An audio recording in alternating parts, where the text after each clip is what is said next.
जैसे देखें तीसरी प्रकार की जो कोशिका आती है वो कोशिका है प्लेटलेट्स, जिनको कहते हैं थ्रोम्बोसाइट। थ्रोम्बस का मतलब थक्का। तो प्लेटलेट्स का काम ये होता है कि जैसे ही अपने कोई चोट लगती है, चोट लगने के बाद अपना ब्लड बाहर बहने लग गया, ब्लड बाहर बह रहा है, तो उस ब्लड को रोकने का काम कौन करेगी? प्लेटलेट्स करेगी। रक्त का थक्का बनाती है चोट लगने के बाद। और दूसरा, इनकी संख्या होती है लगभग 1.5 से 4 लाख। एक बूंद ब्लड में, एक बूंद ब्लड का आयतन होता है मिलीमीटर क्यूब। ब्लड वॉल्यूम में 1.5 से 4 लाख होनी चाहिए। और डेंगू बुखार के अंदर प्लेटलेट्स की संख्या कम हो जाती है।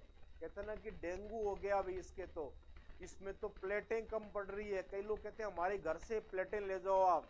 वो नहीं होती है, इसमें क्या होती है? प्लेटलेट्स होती है। प्लेटलेट्स की संख्या कम हो जाती है डेंगू बुखार के अंदर। और उसके उपचार करने के लिए गिलोय सबसे बढ़िया बेस्ट नेचुरल मेडिसिन है। कीवी फल खिलाते हैं, पपीते के पत्तों का रस देते हैं, बकरी का दूध पिलाते हैं। इस प्रकार से ये प्लेटलेट्स को संख्या बढ़ाने का काम करती है। और इसका जो जीवन काल है लगभग 5 दिन होता है। निर्माण इनका अस्थि मज्जा में होता है।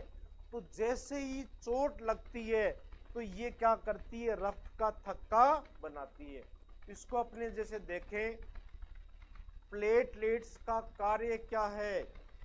प्लेटलेट्स का कार्य चोट लगने के बाद में रक्त का थक्का बनाना।